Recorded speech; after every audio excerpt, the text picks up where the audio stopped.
ಖಾಸಗಿ ಫೈನಾನ್ಸ್ಗಳಲ್ಲಿ ಚಿನ್ನವನ್ನ ಅಡವಿಡುವ ಮುನ್ನ ಎಚ್ಚರ. ಯಾಕೆ ಹೀಗೆ ಹೇಳ್ತಾ ಇದೀವಿ ಅಂತಂದ್ರೆ ಮಂಡ್ಯದಲ್ಲಿ ಹಾಗೆ ಚಿನ್ನ ಅಡವಿಟ್ಟವರಿಗೆ ದೋಖಾ ಆಗಿದೆ.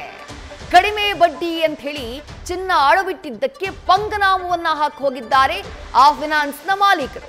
ಅಡವಿಟ್ಟಿದ್ದಂತಹ 3 ಕೋಟಿ ಮೌಲ್ಯದ 3 ಕೆಜಿ ಚಿನ್ನಾಭರಣಕ್ಕೆ ಕನ್ನ ಹಾಕಿದ್ದಾರೆ.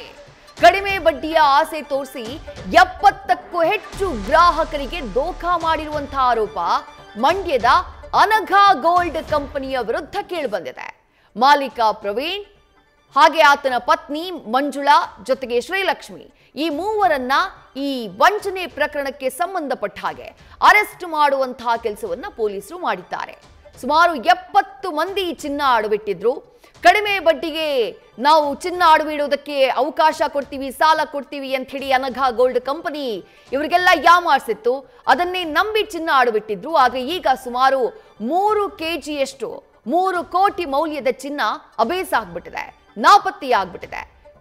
ಸದ್ಯ ಗ್ರಾಹಕರು ಕೊಟ್ಟಂತಹ ಕಂಪ್ಲೇಂಟ್ನ ಆಧಾರದ ಮೇಲೆ ಆ ಕಂಪನಿಯ ಮಾಲೀಕ ಸೇರಿದಂತೆ ಒಟ್ಟು 3ವರನ್ನ ಅರೆಸ್ಟ್ ಮಾಡಲಾಗಿದೆ. ಮತ್ತಷ್ಟು ಡೀಟೇಲ್ಸ್ ನಮ್ಮ ಪ್ರತಿನಿಧಿ ನಂದೀಶ್ ನೀಡ್ತಾ ಹೋಗ್ತಾರೆ. ನಂದೀಶ್, ಕಡಿಮೆ ಬಡ್ಡಿಗೆ ಸಾಲ ಕೊಡ್ತಾರೆ ಅನ್ನುವಂತಹ ಕಾರಣಕ್ಕಾಗಿ ಚಿನ್ನವನ್ನ ಅಡವಿಟ್ರು. ಆದ್ರೆ ಈಗ ಕೈಗೆ ಸಿಕ್ಕಿರೋ ಚಿಪ್ಪು ಯಾವ ರೀತಿ ದೋಖಾ ಮಾಡಿದ್ರು ಇವರೆಲ್ಲ ಅಡ ಇಟ್ಟಿದ್ದಂತಹ 3 ಕೆಜಿ ಚಿನ್ನ ಎಲ್ಲಿ ಹೋಯ್ತು ಅಂತ ಹೇಳಿ?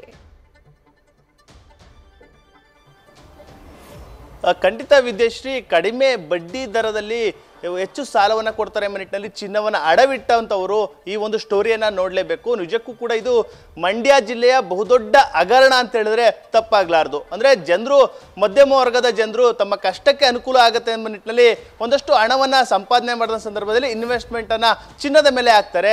ತಮ್ಮ ಕಷ್ಟ ಸುಖಗಳಲ್ಲೂ ಕೂಡ ಅದು ಅನುಕೂಲ ಆಗುತ್ತೆ ಎಂಬ ಲೆಕ್ಕಾಚಾರದಲ್ಲಿ ಹಾಕಿರ್ತಾರೆ. ಆದರೆ ಇದೇ ಒಂದು ಆಸೆಯನ್ನ ಒಂದು ರೀತಿ ನುಚ್ಚು ನೂರು ಮಾಡಿದ್ದಾರೆ ಮಂಡ್ಯದ ಅನಘಾ ಗೋಲ್ಡ್ ಕಂಪನಿ ಅಂತ ಹೇಳಿದ್ರೆ ತಪ್ಪಾಗ್ಲಾರ್ದು. ಅಂದ್ರೆ ಅನಘಾ ಗೋಲ್ಡ್ ಕಂಪನಿಯ ಇಲ್ಲಿ ಒಂದು ಮಂಡ್ಯದಲ್ಲೂ ಕೂಡ ಒಂದು ಬ್ರಾಂಚ್ ಇರುವಂಥದ್ದು. ಅಂದ್ರೆ ಅವರು ನೇರವಾಗಿ ಸಂಪರ್ಕವನ್ನ ಮಾಡ್ತಾ ಇದ್ರು. ಯಾರ್ಯಾರು ರಾಷ್ಟ್ರೀಕೃತ ಬ್ಯಾಂಕ್ಗಳಲ್ಲಿ ಚಿನ್ನವನ್ನ ಅಡ ಇಟ್ಟಿದ್ರು ಆ ಒಂದು ಚಿನ್ನವನ್ನು ಅಡ ಇಟ್ಟಂತಹ ಮಾಹಿತಿಯನ್ನು ಪಡ್ಕೊಳ್ತಾರೆ. ಬಳಿಕ ಅವರ ಫೋನ್ ನಂಬರ್ ಅನ್ನು ಕೂಡ ತೆಗೆದುಕೊಳ್ಳುವಂಥದ್ದು, ನಂತರ ಅವರಿಗೆ ಫೋನ್ ಕರೆಯನ್ನು ಮಾಡುವಂಥದ್ದು. ಅಂದರೆ ನಿಮಗೆ ಅಲ್ಲಿಗಿಂತ ಏನು ಬ್ಯಾಂಕ್ನಲ್ಲಿ ಚಿನ್ನವನ್ನು ಇಟ್ಟು ಸಾಲವನ್ನು ಪಡೆದಿದ್ರಿ ಅದಕ್ಕಿಂತ ಹೆಚ್ಚು ಸಾಲವನ್ನು ಕೊಡ್ತೀವಿ. ಅಷ್ಟೇ ಅಲ್ಲ, ಕೇವಲ 40ರಿಂದ 50 ಪೈಸೆ ಬಡ್ಡಿ ದರದಲ್ಲಿ ನಿಮಗೆ ಸಾಲವನ್ನು ಕೊಡ್ತೇವೆ.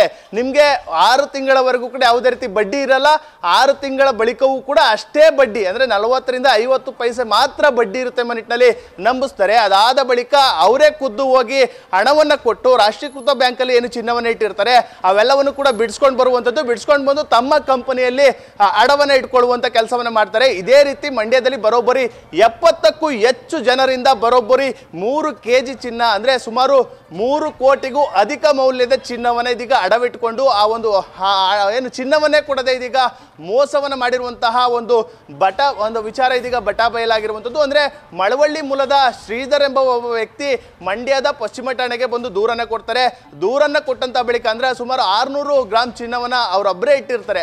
ಅದಾದ ಬಳಿಕ ಅವರು ದೂರನ್ನು ಕೊಡ್ತಾರೆ. ದೂರ ಕೊಟ್ಟಂತ ಬಳಿಕ ವಿಚಾರಣೆಯನ್ನ ಮಾಡ್ತಾರೆ, ತನಿಖೆಯನ್ನು ಚುರುಕುಗೊಳಿಸ್ತಾರೆ. ಆ ಸಂದರ್ಭದಲ್ಲಿ ಸುಮಾರು 70ಕ್ಕೂ ಹೆಚ್ಚು ಜನರಿಗೆ ಮೋಸ ಮಾಡಿರುವಂತಹ ಒಂದು ವಿಚಾರ ಇದೀಗ ಬಯಲಿಗೆ ಬಂದಿರುವಂಥದ್ದು. ಕೇವಲ ಮಂಡ್ಯ ಅಷ್ಟೇ ಅಲ್ಲ, ಮೈಸೂರಿನಲ್ಲೂ ಕೂಡ ಸುಮಾರು 5 ಕೆಜಿ ಚಿನ್ನವನ್ನ ಮೋಸ ಮಾಡಿದ್ದಾರೆ ಅನಘಾ ಗೋಲ್ಡ್ ಕಂಪನಿ ಎಂಬ ಮಾಹಿತಿಗಳು ಕೂಡ ಲಭ್ಯವಾಗಿರುವಂಥದ್ದು. ಸದ್ಯ ಇದೀಗ ಏನು ಅನಘಾ ಗೋಲ್ಡ್ ಕಂಪನಿಯ ಮುಖ್ಯಸ್ಥರಾದಂತಹ ಪ್ರವೀಣ್ ಮತ್ತೆ ಆತನ ಪತ್ನಿ ಮಂಜುಳಾ ಹಾಗೆ ಏನು ಅಲ್ಲಿನ ಒಂದು ಓರ್ವ ಸಿಬ್ಬಂದಿಯನ್ನು ಕೂಡ ಇದೀಗ ಬಂಧಿಸಿರುವಂಥದ್ದು. ಈ ನಿಟ್ಟಿನಲ್ಲಿ ದೊಡ್ಡ ಜಾಲ. ಈಗಲಾದ್ರೂ ಜನರು ಎಚ್ಚೆತ್ತುಕೊಳ್ಬೇಕಾಗಿದೆ ವಿದ್ಯಾಶ್ರೀ ಈ ಒಂದು ವಿಚಾರದಲ್ಲಿ. ಥ್ಯಾಂಕ್ ಯು ನಂದೀಶ್ ತಮ್ಮೆಲ್ಲ ಡೀಟೇಲ್ಸ್ಗೆ. ನ್ಯೂಸ್ ಫಸ್ಟ್ ನಿರ್ಭೀತಿಯಿಂದ ನಿಮ್ಮ ಪರವಾಗಿ.